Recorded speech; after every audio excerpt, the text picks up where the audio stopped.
Hello guys, welcome to another episode of GameSpot's Now Playing. We are in the GameSpot UK Games Room with Mr. Jamin Smith, who's the community manager for Born Ready Games. Welcome, Jamin. Hello, thank you very much for having me. So Jamin, your game has smashed its Kickstarter target and is sort of at the forefront of the sort of space combat resurgence, I would say, for next year. Yeah, I mean, we're definitely one of the first of those new wave of space combat games to be getting a release. So yeah, we kind of are, which is nice. Cool, and we're super excited because the game's out next year, but you're going to give us an exclusive glimpse into one of the later levels in the game. That's right, yeah. So this is the 8th mission in the game, where you'll see in a sec, but there's one of your flagships, the Mercury it's called, and you're there to protect it.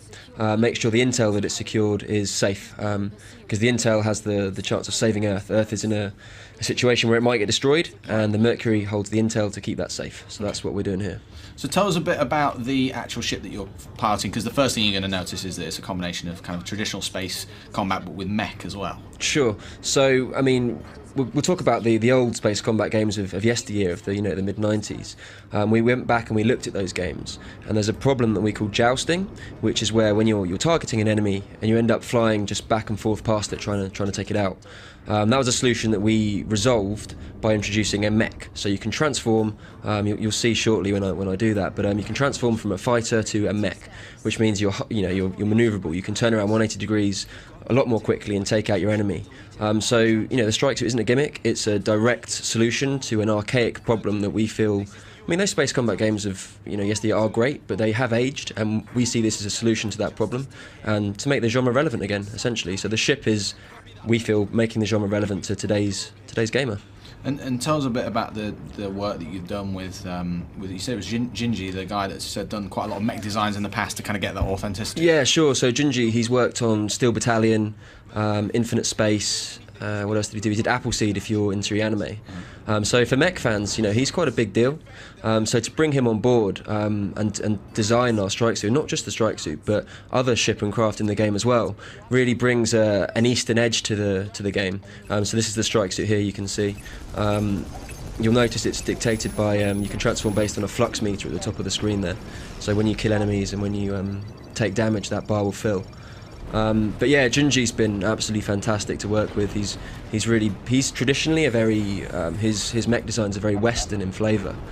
He's got a very functional approach to mecha design, which we really found interesting and was something that we wanted to bring into the game. So yeah, there's a real notion of East meets West in terms of our design. You'll notice the skyboxes here and the general vibrant, colourful aesthetic is very reminiscent of Homeworld, which is something we wanted to capture as well. So yeah, real notion of East meets West, which is really nice. So much so, in terms of the Homeworld reference, that you brought the sound designer. Yeah, absolutely. We managed to get Paul Ruskay on board, who's scored the whole game. And going back to that, fusion of cultures that I was telling you about, he actually collaborated with a Japanese singer-songwriter called Kokia to do the main theme for the game. So across all aspects of the game, sound, design, art, there's a real East meets West, a real Japanese meets Western flavour, which is really integral to the whole thing. So we saw you sort of transform into strike mode there, and at that point the combat changes a little bit. You're kind of painting your targets, aren't you, really? Yeah, so it's quite similar to Res or perhaps Panzer Dragoon Auto, that kind of thing, in terms of painting the sky with targets and then releasing the button to fire off a whole barrage of missiles. So yeah, once you're in strike mode, you're a lot more manoeuvrable, a lot more powerful. We're keen to stress that it's not a power-up. It's integral to the whole experience and really does change up the core dogfighting, because we're a dogfighter. We want to verbalise to people this isn't a mech game, even though there's a mech at the core of the game. We're not a mech game. We're very much a space combat game with a mech, and I think it's important to verbalise that.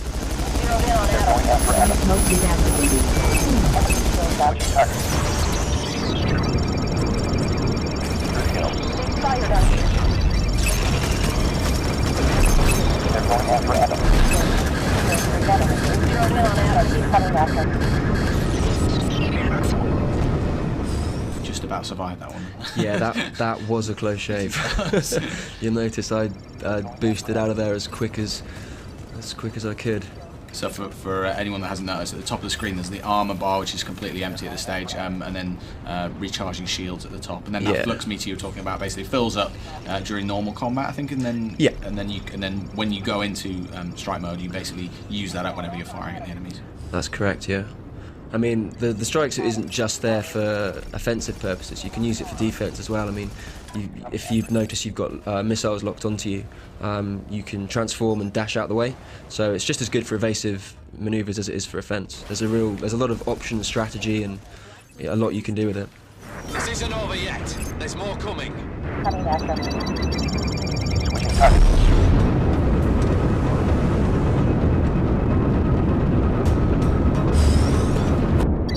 So in terms of the actual development of the title, Jam, I mean, it's kind of an interesting one because it's Born Ready's first game. You're based in Guildford, in the UK, which obviously is sort of hotbed of development talent anyway. But you've come together to make this game. It's been in production for a while, and you successfully passed your Kickstarter. I think was it last month?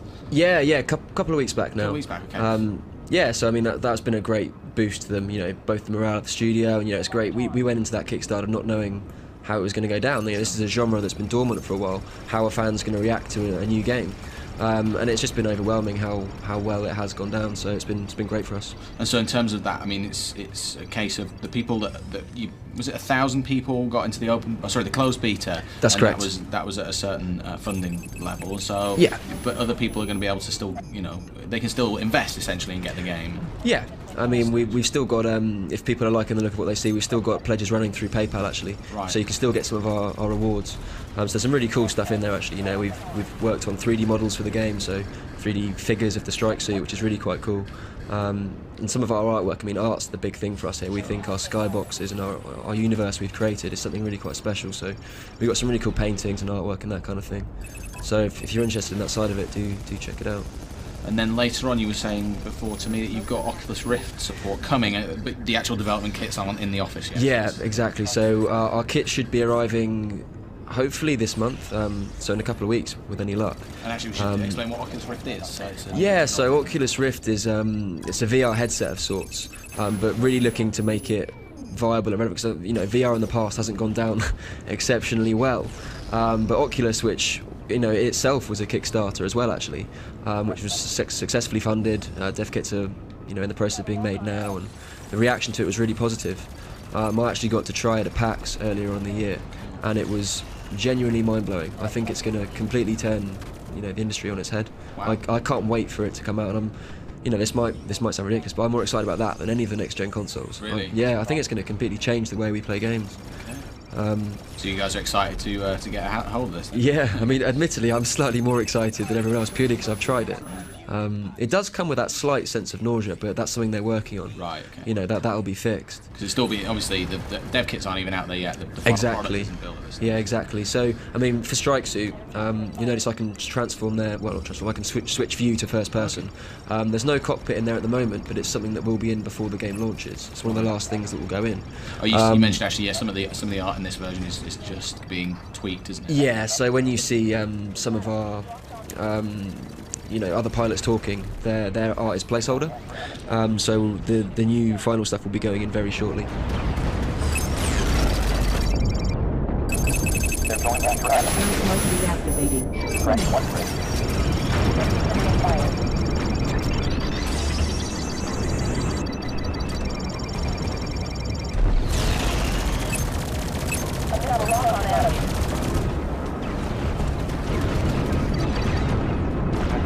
They're going after Adam. Get this guy off me.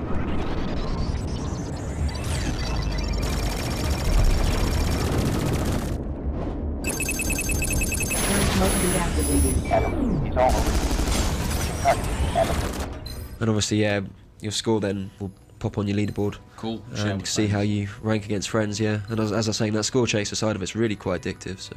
Nice. So that's Strike Suit Zero. Yes. Thanks very much, Jamin. How can people find out more if they want to sort of check it out on your website or on? Yeah. So you can head to strikesuitzero.com, or you can head to the Kickstarter page where there's still a lot of chatter going on, still a lot of people talking about the game, or alternatively just on our Facebook or Twitter. You can get in touch with us there as well.